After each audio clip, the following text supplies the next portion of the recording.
Ay seni pul pul pul var. Ay seni hazin, ay seni dolla. Kimisinde hiç yoktu, kimisinde de ondan çok var. Kimisinin pulu yok, hayat gergün ona dar. Kimisinin de pulu çoktur, hayat bomba lafuldu.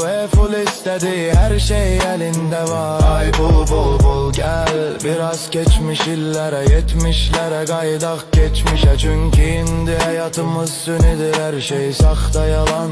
Bizde ancak geçmiş illerden saf temiz güzel hatireler var.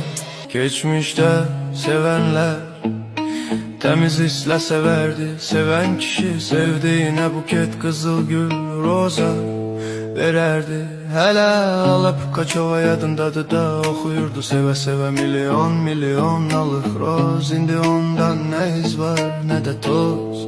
Yani sevginin derecesi ölçülerdi, kızıl gülün rozaların sayılı. Ay pul pul pul senin zattına bahtına lanet, ne güne koymusan sen milleti.